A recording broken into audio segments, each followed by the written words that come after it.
Welcome to this explainer. Today, we're going to do something a little bit different and honestly really fascinating. We are going to completely deconstruct an incredibly powerful environmental narrative that doesn't use a single line of dialogue.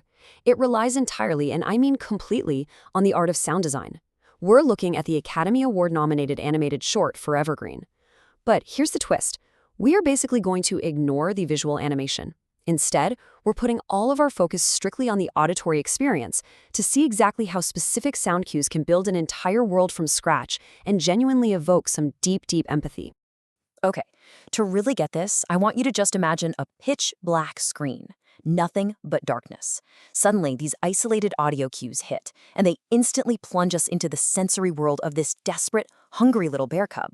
The source material kicks off exactly like this: absolute silence. Then you start to hear a cold wind swirling around. And then crunch.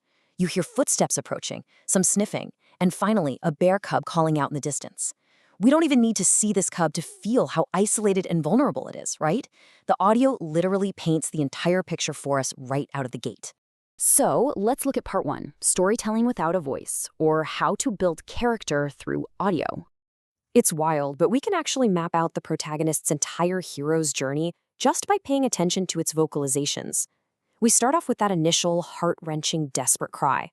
But as the story moves along, those audio cues completely shift. We hear a content growl when things are good, which later devolves into this terrifying coughing and gasping when danger hits, before wrapping up with a really triumphant, happy cry. By tracking these very specific cues, the audio narrative tricks our brains into seeing the story and feeling for this character without any visual exposition at all. I mean, it's an absolute masterclass in character development. Moving right along to Act 1, Finding Harmony, where we establish an acoustic sanctuary. If you listen closely here, you get these incredibly rich sounds of safety. We've got a waterfall, rushing rapids, and these really soothing, deep tree rumbles. And what's super clever is how the audio designers seamlessly weave these natural sounds together with playful acoustic musical instruments. You start hearing an acoustic guitar, a little banjo, some gentle string plucks.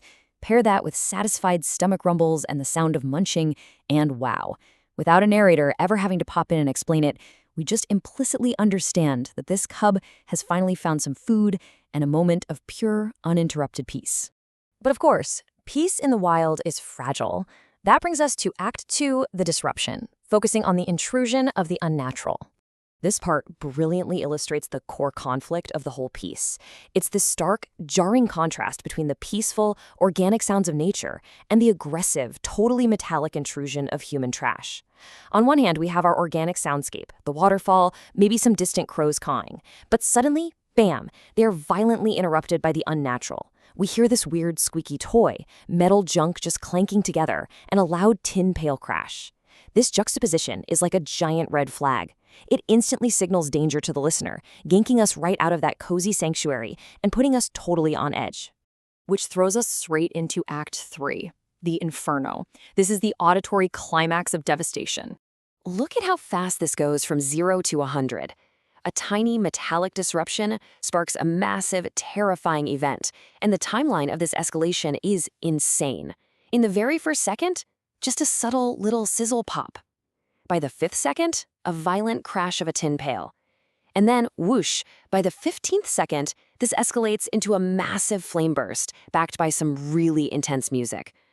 Finally, at the 30-second mark, we get the devastating, heavy sound of a massive tree crashing to the ground. It maps out the complete destruction of the forest so vividly. The pacing of these sounds perfectly mimics a rising panic. You've got the bear coughing, wood creaking, flames just roaring out of control. It's intense. And then the landscape completely shifts. Following that intense climax, the intense music just drops away, fading into these heavy, somber piano hits. You hear a mournful vocal hum and the exhausted, heavy panting of the surviving bear. We're literally left sitting there in the dark, emotionally processing the quiet ruins of this landscape. The relentless crackling of the leftover fire and the clanging of trash blowing in the wind just sort of echo through the wreckage. It is a really haunting auditory aftermath. But thankfully, it doesn't end there. Act 4, Forevergreen, introduces the sounds of rebirth. The story absolutely does not end in the ashes. Nature is famously resilient, right? As these rocky little footsteps start emerging from the silence, the soundscape actually begins to swell with a sense of hope. We literally hear the bear stepping up and taking action to heal its home through three very distinct physical sounds. First, digging, then water pouring, and finally, the creaking movement of wood that signifies a new tree growing.